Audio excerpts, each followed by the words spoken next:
Thoughts on Business. Well, we are delighted. This is the first time we've had a foreign dignitary on the podcast, so I'm excited. So, big delight to introduce and welcome Ambassador Rozan Roslani, Ambassador to the United States from Indonesia, and a Spears Business graduate. So, welcome. Well, thank you also for having me here. It's been like 30 years. After 30 years, I came back here again as an Indonesian ambassador to the US. Yeah. So, is this your first visit back to Oklahoma State since you graduated? Yes, this is my first visit. Wow. Well, we're honored to have you here on your first visit. So let's start kind of the beginning. What brought you from Indonesia to Oklahoma State University? Well, very good question actually. And up till now, I still try to figure it out why. But actually, my parents, after high school, they told me that we will send you to study abroad. And they said we will pick you to the safest city in the US with a very good environment study, not a lot of distraction, so you can focus on your study. And they said that's Oklahoma State University. So in the beginning, I didn't prepare myself to go study abroad. So I came here in 1987, right? And I had to study English first for the first 6 months. Oh, okay. Because I cannot speak English properly, and then I need to pass the test. Then I started my freshman year in early '88. So, two questions. How did your parents find Oklahoma State? How did they determine this was a safe and a good place to be? Well, I think from I believe from his friends, from my parents' friends. So they told them about Oklahoma State University, very good school, good ambiance, and definitely your kid will study in Oklahoma State University. That's great. So, how did you come to pick your major? Well, honestly, in the beginning, I I didn't know what's going to be my major in. So, but I know I'm very interested in business studies. So I'll pick if I still remember, like MIS, and then I changed to marketing, and then I keep changing, and then finally A typical student. a typical James. student, and then I said, I think should be management, because if I want to go into business, I think to have a good knowledge of management will be very helpful for me in the future. So I'll pick management. And then my advisor at the time, I remember, told me like, well, since you keep changing major, actually you just need to get some courses to be a double degree in general business. So you need to take finance and others to fulfill the requirement to get a double degree. Then I start picking some other courses, including finance, and I like finance a lot. I found out on the last stage on my senior year. Then I decided also to have a minor in finance, and then the rest of my life I just continue in finance until I be posted here in the US. So, looking back at your time at Oklahoma State, what are your fondest memories or things that stand out to you the most? Well, I have a lot of fun memories here. I get to meet a lot of different people here. Especially I'm the international student here. I get a lot of exposure to meet with different international students. I like sport. I know the football game, the basketball game here is make me very happy, especially when they keep winning. Right? That always does help, doesn't it? Yeah, it does help. It does help. It does help. Any professors from that time that you recall, or? Yes, I think one of econ professor in the beginning. is also very helpful. I remember he gave me a lot of inputs, and also time to time we have a discussion. Uh, Once I was debate with him about one of the course, which is I think it applies in Indonesia, but it didn't apply in the US at the time, and they accept my thought at that time. So I think I remember him. He really helps me to shape also my the way of thinking also my future. Well, great. So let's transition now. You graduate from Open State. Yeah. You go back to Indonesia, I assume. Is that Yes, I correct? went back to Indonesia in 1992. And then pick us up from there. Yeah, and then I start working as a analyst for 2 years, financial analyst, and then in 1994 I went back to school again in Belgium to get my MBA in international finance. Wow. And then I went back to Indonesia in 96. And in the beginning, I just want to work in the banks. So I applied to all different banks, international bank. And while I was waiting for to get accepted by those foreign bank, I met with my high school buddy in Singapore, and we just talk each other, and then we came out. Why don't we set up a company? So in the beginning, we didn't plan properly. So it was back in late '96, late '96. So and the thought at that time, we just set up a financial advisory, two of us, and the thought that if we fail, 2 or 3 years from now, we can back work for others. It's simple as that. And then early 97 is financial crisis, Asia financial crisis. It's kind of blessing in disguise for us, because when we started the company, two of us, I remember a lot of our friends just like laughing to us, like, who's going to hire two, young people for financial advisory, and then everything is collapsing because of financial crisis in Asia, including Indonesia. So suddenly we have a lot of clients, right? Suddenly, like boom, boom, it was back. We have a lot of clients, and then from financial advisory, because they need a lot of restructuring and then also raising the financing. So we have opened up a lot of access, local access, or also a foreign bank, and then we are continuing from only financial advisory becoming into an investment company up till now. So we invest in a lot of different companies, because we have all the support, all the links from all investment banking, hedge fund. We invest not only in Indonesia but also outside Indonesia. Well, it's amazing that the financial crisis actually helped a little bit, at least in terms of drawing in clients that Yes, you might yes, not indeed, have had yes. otherwise. That's amazing. Well, tell us a little bit. How does one become an ambassador? Well, that's a very interesting story also, because back then I was a chairman for Indonesian Chambers. Okay. So Indonesian Chambers actually is mandated by law for all the companies, including the state-owned companies, to be a member of our chamber. So we have close to 4,000 offices. Wow. All over Indonesia. Wow. So I have to travel all over Indonesia. So I had a regular meeting with the president of our president once every quarter. We discuss a lot of things,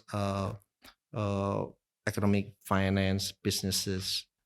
And one day at the end of my term, it's a 5 years term as a chairman. One day when we discussed with him, he said, "No, Mr. Chairman, Rosan, I think we need to strengthen the relationship with the US, especially in terms of trade, investment, working on the improving our human capital. So I think you are a right person to be posted in the US.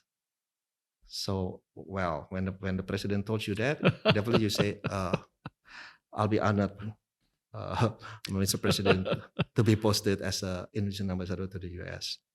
And then, of course, the president need to nominate me to the parliament, and the process itself took slightly longer because it was in a pandemic. Oh, Because they have to interview me. The parliament, they have to interview me, and usually it's quite a rigorous process. But I think I'm glad the process went well, and I got the consent from the parliament to be posted here in the US. well, we're honored that you, and very glad that you accepted and were nominated. So, what's the transition been like going from the business world to the world of diplomacy? Well, very interesting. Well, sitting arrangement definitely, protocols, right? But since I came from the private sector, I try to bring a different perspective also in diplomacy, and and both actually it has similarity, sales, Oh, right? that's a good point. And and the good thing, I enjoyed meeting a lot of peoples, and luckily also I got all the support from my team in the embassy, in the consulate, so it helps me also to get my my target and my goals. So but I enjoyed it very much. Well, good. What was the most challenging transition you had to make from running your company as the chamber and then being an ambassador? Well, when I get here in the US, they said to meet with high rank officials in the state is challenging. That's what they told me. It's not easy as in Indonesia. Apparently, it's not. Honestly, I was quite surprised. Even my others in ASEAN ambassador, they're quite jealous with me because I can meet with a lot of different ministers. Even I have a bilateral meeting with Nancy Pelosi, Wow. and they are very open. So I found it that they are very open with Indonesia, and I just try to keep my best, do my best. So, what are some of your biggest goals you'd like to accomplish as being ambassador? Well, the president told me that your KPI is to increase the trade and investment, obviously, and also to improve the human capital.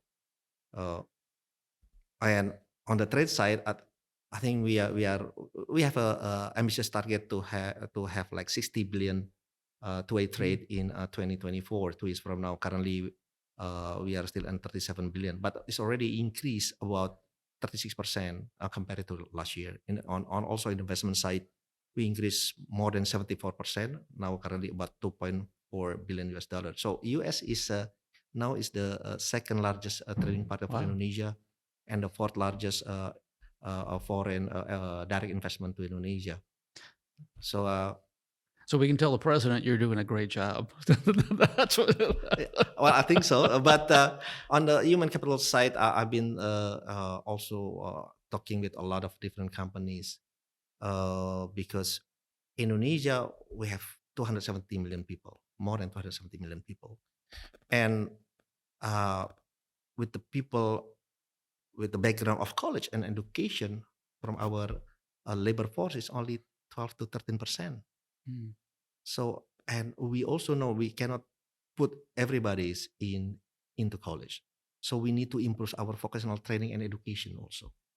So I've been working and talking with a lot of US company to participate on this vocational training and education because we also give incentive, a fiscal incentive if they are participate on those program, and also to have more exchange students Indonesian student to study in the US. That's also my one of my goals, uh, because it's been stagnant. I think the number of Indonesian students study in the US is around 9,000 people. So I would like to the number increase at least uh, uh, 2 years from now to reach like 10 or 11,000. So that's also one of my goal. And we would love to work with you on that.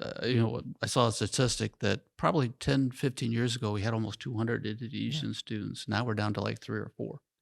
So anything we could do, and I don't know if you have any recommendations, what we could do to help encourage other Indonesian students like Oh you yeah, to yeah, come here. definitely. Because not only I'm the Indonesian ambassador to the US, but I also your ambassador, right? We appreciate that. So well, we are going to have a discussion also with my consul general and also with your team here in the OSU, how we can improve the number of students come to study in OSU. But actually, the number of students study in the US is fall out. In the past, we used to have like even 15,000 students. Wow. But now they also study in Australia because it's only like It's 4 hours, much 5 hours, closer. Yeah. much closer to Indonesia, to Europe, to UK, because they're also looking at comparing the living expenses and everything. But I think to have a double degree program, I think also will help to increase the number of students who come to the OSU. But definitely, we will try to work with your faculty Well, good. on this one. Yeah, we would love to see that. Now, I saw this last month. You held discussions with key leaders on clean energy solutions, rang the opening bell at the New York Stock Exchange, and attended the UN General Assembly. Do sometimes you have to pinch yourself to how did all this happen? If you think back when you were a student here, did you ever imagine in your wildest dreams this would happen for you? Well, honestly, it never on my wildest dream to have those all activities. But I know it's always one of my dream to ring a bell in New York Stock Exchange, right? And I came to the UN also, and have a lot of side meetings with a lot of different important people, with the minister, vice ministers, and I think I'm very honored, uh, and I will continue to work hard and also to fulfill my other dreams now. Since you are the ambassador now, I have many dreams that I think will be good, not only for me but also for people of Indonesia and American people. Well, just the results so far, it seems like you are more than fulfilling your charge. So I give you a lot of credit for that. Shift gears a little bit. I understand that diving and other water activities like swimming and sailing are a big part of your life. How did you get started with diving? Well, because my dad especially, they always took us, me and my brother, uh, to the sea. Like since we were a kid, when we were still in elementary school, they woke us up early in the morning, like 5 o'clock in the morning, bring us to the sea and went fishing. So, but I'm not really a fishing person, so I get bored, right? So I start swimming, snorkeling, and then, but my dad, he just keep fishing even until last year. Wow. He was 84 years old, and Wow. still we all of us went to the sea. So I start enjoying snorkeling and diving very much, because when you go dive, you find everything very peaceful. Mm. You don't need to look at your gadget, right? No social media, very peaceful, and it's also clear your mind.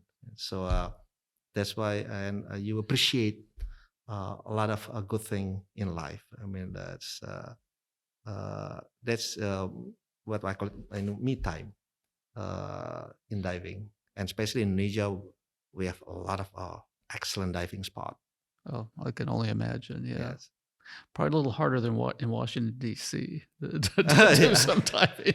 I don't know how good the Potomac is for diving. You mentioned before you enjoyed sports. So you went to the football and basketball games when you were here. Oh yeah. Did your interest in sports begin before you got to Oklahoma State, or did you kind of pick those up when you were a student here? I always like and enjoy sport, any kind of sport. So that's why up till now I'm still the chairman of Indonesia Weightlifting Association.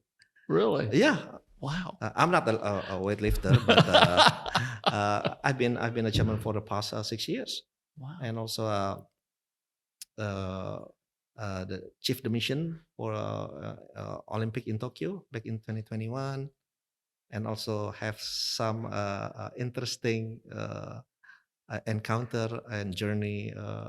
Acquire a football club.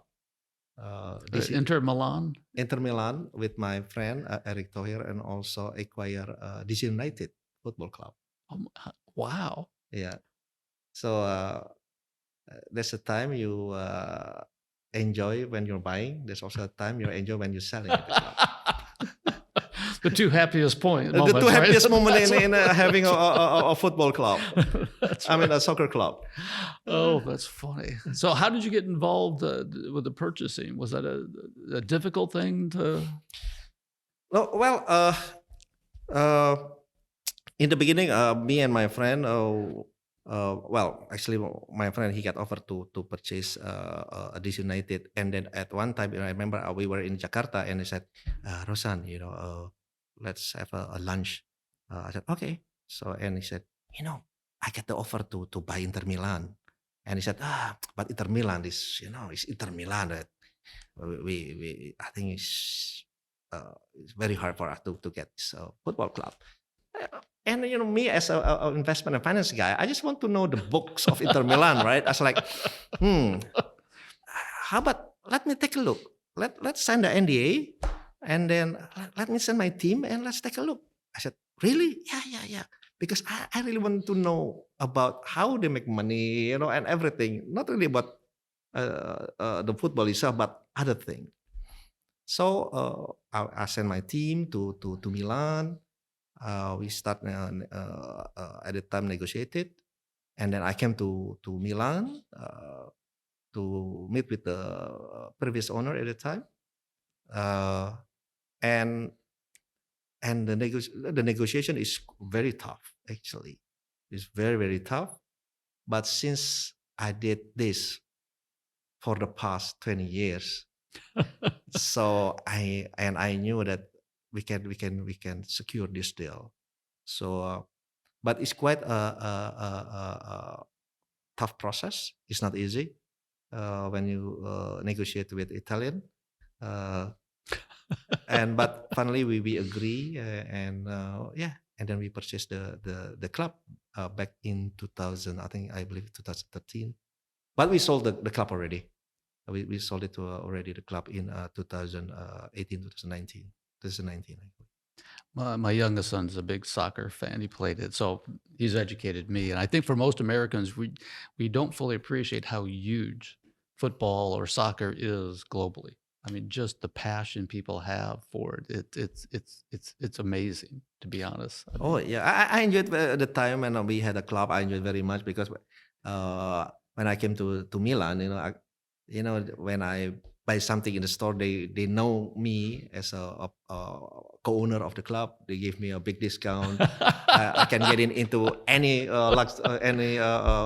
prestige restaurant without queuing. So it's perfect. That's great. yeah. So I enjoyed very much that part. We also looked up when you were here at Oklahoma State was pretty phenomenal in terms of sports. Big Country was a Big 8 Player of the Year. While you were here, Barry Sanders, John Smith, Mike Gundy, Robin Ventura, you were here at an amazing time with some, all-time great athletes here at Oklahoma State. I can only imagine what that was like. Yeah, I still remember Barry Sanders, Heisman Trophy, Yeah. running back. I think he joined Detroit Lion. Yeah. If I'm not mistaken. Yep. Oh, I'm a big fan of Barry Sanders. Uh, and also I still remember like the coach Eddie Sutton. Yep, Eddie Sutton, the Uh, basketball coach. yeah, Yes. the basketball coach Eddie Sutton and his son Sean Sutton. Yep. Because I remember what because now and suddenly our basketball team kept winning since he became a coach, right? Yep. I remember that. Yeah. So yes, I follow all this sport. It's amazing. I think, it's one of the things I tell internationals to come here. If you want to help acclimate to America, get involved and understand sports. Because I know like our football is very different than probably your football. Oh, yeah. So, but it does help you understand the culture a little Yes, bit. indeed. It's when you true. understand kind of the sports culture. Yeah, so I get familiar with your with American football also when I was here in Oklahoma State. So and I follow all the game, uh, college game, and also the basketball game. So I enjoy it very much. Though. Enjoy it very much. Well, you really strike me as someone who's in perpetual motion. So what do you see down the near future for yourself? I just flow with the flow. Your flow seems to be pretty positive right now. It's all I can Well, say, actually, Ambassador. I just whatever it is, I just try to do the best, and I try to listen more to the people, and and everything, what if we want to do everything, it has to have a positive attitude, right? So now, because again, like in the past, I never crossed my mind I'll be the ambassador, even the U.S. ambassador for the Indonesian ambassador to the U.S. But again, now I'm here. That's a fate, right? So I just try to do the best because I'm a political appointee. So yeah, we'll see. But I'm always for me, I always interested to work with people to bring the best of all of them. Couple more questions. So what advice would you have to our Spears business students? What would you recommend they do? Networking, definitely, especially here because you have a lot of you can meet with a lot of different international students also, and never give up. Always have a positive attitude, and in business, I mean.